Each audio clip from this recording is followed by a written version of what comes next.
అకస్మాత్తుగా అదేదో మధ్యాహ్నపు సూర్యుడు ఉదయపు సూర్యుడు అంటారు. అంటే ఉదయపు సూర్యుడు అంటే ఒక సిస్టమేటిక్గా అలాగ పైకి ఎగసి ఆ తర్వాతన అంటే ఉదయపు ఎండ, ఆ తర్వాత మధ్యాహ్నపు ఎండ, ఆ తర్వాత సాయంత్రపు నీరెండ, ఆ తర్వాతన మనిషి అది కంప్లీట్ అవ్వడం ఒక సిస్టమ్.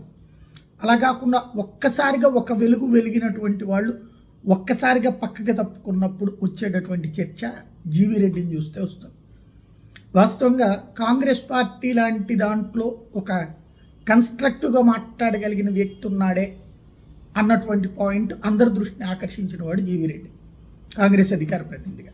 ఆ తర్వాతన ఆ జీవీ రెడ్డి కాస్త తెలుగుదేశం పార్టీలో చేరారు, జాతీయ అధికార ప్రతినిధి అయ్యారు. చాలా కన్స్ట్రక్టివ్గా మాట్లాడుతూ ఒక రకంగా తెలుగుదేశానికి స్పోక్స్ పర్సన్స్లో ఒక పెద్ద ఎసెట్ అయ్యారు. అనేక మంది స్పోక్స్ పర్సన్స్ని పక్కకి తప్పించి తను అందరినీ దృష్టి ఆకర్షించగలిగాడు. కార్యకర్తల్లో కూడా మంచి అభిమానం సంపాదించగలిగాడు, ఎందుకంటే లాజికల్ పాయింట్స్ రైట్ చేస్తుంటాడు కాబట్టి. అయితే అసహనం కొంత అతన్ని ఇబ్బంది పెట్టింది. దానికి సాక్ష్యం ఆనాడు మొట్టమొదటి నామినేటెడ్ పదవులకు కొంతమందికి ఇచ్చి ఈయన్ని తర్వాతన ఇవ్వకపోవడం. అప్పుడు గబక్కన ఒక కామెంట్ చేసిన ఏబిఎన్లో మాట్లాడతా, ఎవరికి ఇస్తున్నారో తెలియదు, ఏమి ఇస్తున్నారో తెలియదు, కొన్ని ఇవ్వట్లేదు, నువ్వు పార్టీ కోసం కష్టపడంటే చేస్తాం, అది చెప్పలేదంటాం. దాని మీద చంద్రబాబు గారు ఆగ్రహం వ్యక్తం చేయడం జరిగిపోయింది. అక్కడ ఒక మొట్టమొదటి బాబు గారి దృష్టిలో మైనస్ అయ్యాడు, నెగిటివ్ అయ్యాడు అతను. రెండవది అయినా అతనికి పదవి ఇచ్చారు. మామూలుగా అట్లా ఒకసారి బాబు గారి దృష్టిలో నెగిటివ్ అయితే పక్కన పెట్టేస్తారు, అట్లాంటిది ఆయన పదవి ఇచ్చారు. అది మేబీ లోకేష్ సూచన మేరకు అయి ఉంటుంది. ఆ పదవి తీసుకుని ఫైబర్ నెట్ చైర్మన్.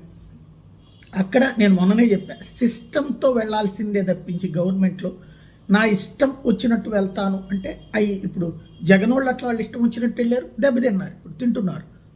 రేపొద్దున వీళ్ళు వెళ్తే అదే జరుగుతుంది కదా. ఎవరిని పడితే ఆయన పీకే ఈయన పెట్టేసి అంటే కుదరదు. వాళ్ళు 500 మందిని ఉద్యోగాలు తీసేయడం, 200 మందిని ఉద్యోగాలు తీసేయి అంటే కుదరదు. అది తర్వాతన చాలా పెద్ద రచ్చ అవుతుంది. కాబట్టి చంద్రబాబు గారు అంత అమాయకుడా, 40 సంవత్సరాల అనుభవం ఉన్నోడికి తెలియదా ఏది చేయాలి అన్నటువంటిది తెలుసు. కాబట్టినే ఒక పక్కన కార్యకర్తలను వాడిని లేపి ఈయన్ని చేసి అట్ట చేసి ఇట్ట చేసి అంటున్నా సరే, సిస్టమ్ని దాటి వెళ్తే ఆ తర్వాత జరిగే పరిణామాలకి జవాబుదారీ అవుతారన్న ఉద్దేశంతోనే ఆయన జాగ్రత్త పడుతున్నారు. కాబట్టి తెలియదు కార్యకర్తలు. అదే సినిమాల్లో హీరోలు లెక్కన, సినిమాల్లో హీరో ఎంతమందిని పొడిచి చంపి పడేసినా ఎవరికి పట్టదు. అదే నీ జీవితంలో సాచిపెట్టి ఒక దెబ్బ కొట్టగానే ఆయన తీసుకెళ్లి జైల్లో పెడతారు. అది తేడా. అది బాబు గారికి తెలుసు కాబట్టి సిస్టంతో ఆడతాడు. ఆయన కొడితే సిస్టంతో కొడతాడు. ఈయన ఆ సిస్టమ్ని కొలాప్స్ చేసుకున్నటువంటి పరిస్థితి. ఐఏఎస్లతో గొడవ ఇదంతా. దానికి తోడు ఈ అవగాహన లేనటువంటి, అంటే సిస్టమ్ గురించి అవగాహన లేనటువంటి వాళ్ళు కొంతమంది ఇతనికి సపోర్ట్గా సోషల్ మీడియాలో పోస్టులు పెడుతూ జీవీ రెడ్డిని అనవసర మనం అందరం సపోర్ట్గా ఉండాలి, బాబు గారు మారాలి, బాబు గారు లాంటి వాడు ఎంతకి మారకపోతే ఎట్లా, ఇట్లాంటివి పెడుతూ వస్తున్నారు. ఇది ఓ రకంగా నెగిటివ్.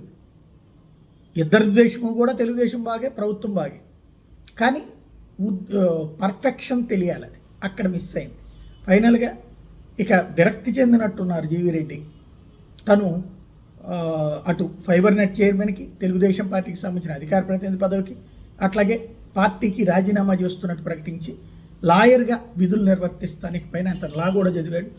లాయర్గా ప్రాక్టీస్ చేస్తాను, ఏ పార్టీలో చేరనని ప్రకటించాడు.